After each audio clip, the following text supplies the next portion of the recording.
সালাম আলাইকুম। আলোচনায় আমাদের উপদেষ্টা এই মুহূর্তে যিনি আছেন আসিফ মাহমুদ সজীব ভুঁইয়া। গতকালকে আমরা দেখলাম যে এক সমন্বয়ক গ্রেপ্তারের আগে ৩৫ মিনিটের একটা ভিডিও রেখে গেছিলেন। সেই ভিডিও নিয়ে এই মুহূর্তে তো টেনশনে আছেন।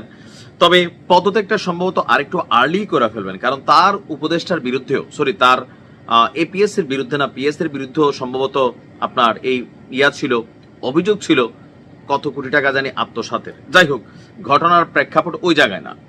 এখন হঠাৎ করে আসিফ মাহমুদ ভুঁইয়ার বক্তব্যের মধ্যে কিছুটা দোলাদুল্য দেখা দিয়েছে। জাতি হিসেবে আমরা এটা বিশ্বাস করি যে তিনি এনসিপিতে যাবেন। তবে কেউ কেউ বলছেন গতকালকে পিনাকিদার সেই ভিডিওর পর যে বাংলাদেশে নতুন একটা রাজনৈতিক দল আসতে যাচ্ছে, আর যদি সেই রাজনৈতিক দল আসে তাহলে কি আসিফ মাহমুদ সজীব ভুঁইয়া তিনি এনসিপি কে ওভারটেক করে মাহমুদুর রহমানের সেই রাজনৈতিক দলে যাবেন? যদিও এই দলের এখনো রাজনৈতিক কোনো প্ল্যাটফর্ম কাঠামো কি আমরা জানি না, তবে হুট করে সামনে আসলেও আসতে পারে। এখন কেন এতগুলো কথা বলছি, আপনার খালিদ মহিউদ্দিনকে দেওয়া সাক্ষাৎকারে তিনি তার বক্তব্যের খুবই গুরুত্বপূর্ণ যে অংশগুলা আমরা গণমাধ্যমের বরাতে দেখলাম, তিনি বললেন যে তফসিল ঘোষণার আগেই তিনি আপনার নির্বাচন থেকে তার জায়গা থেকে সরে যাবেন। ইভেন তিনি কি মুরাদনগর থেকে কায়কোবাদ ভাইয়ের সাথে যে আসনে তার পাট্টাপাট্টি হওয়ার কথা, অথবা ধরেন যে আসন থেকে কি বলা হয় যে একটা হার্টবিট লেভেল বাড়াই দেওয়ার মতন একটা উত্তেজনাকর পরিস্থিতি আমরা দেখছি। তো এখানে আমার যতটুকু মনে হচ্ছে যে আসিফ মাহমুদ সজীব ভুঁইয়ার বক্তব্যটা হচ্ছে তিনি স্পষ্টই এখানে এক ধরনের ক্লিয়ারেন্স দিয়েছেন যে লোকালি তিনি রাজনীতি করবেন না, তার টার্গেট জাতীয় নেতা হওয়ার। কারণ অলরেডি তারা জাতীয় হিরোতে ছিল। কেন বললাম? এখন তারা জাতীয় হিরো নেই। জাতীয় হিরো হচ্ছে দলমত নির্বিশেষে যাদেরকে সবাই একটা স্থান দেয়, বাট এখন তার একটা নির্দিষ্ট দল ভিত্তিক বা সামহাও বিভিন্ন কারণে তাদের যে মান সম্মান মর্যাদা সেখানে ঘাটতি দেখা দিছে, জনপ্রিয়তা কমে গেছে, বিভাজন তৈরি হয়ে গেছে। সো এই জায়গা থেকে তিনি তার টার্গেট হচ্ছে মুরাদনগরের সেই চিপাতে পড়ে থেকে লাভ নাই, তার যাইতে হবে শ্যামটালে মানে ঢাকাতে। তার বক্তব্য হচ্ছে যে তিনি আপনার ঢাকা বেসিস রাজনীতি করবেন, কারণ লোকাল এরিয়াতে এখানে রাজনীতি করে সুবিধাজনক হবে না।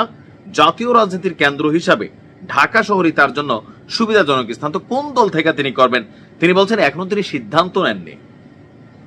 তো কেউ কেউ আবার কমেন্টে লেখছে জনগণকে কি মুরগি বানান আপনারা? এদেশে জনগণের সব রাজনীতিবিদরাই মুরগি বানায়।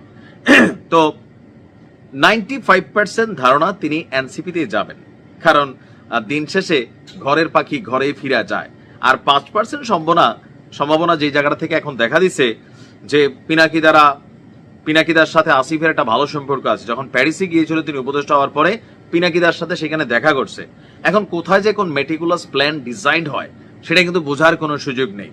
তবে জনগণের বেশিরভাগ জনগণের মতামত কমেন্টে আমরা যেটাই দেখছি যে একটু পর্দা খুইলে আপনি সামনে আসেন, সরাসরি বইলা দেন যে আপনি এনসিপিতে জয়েন করবেন।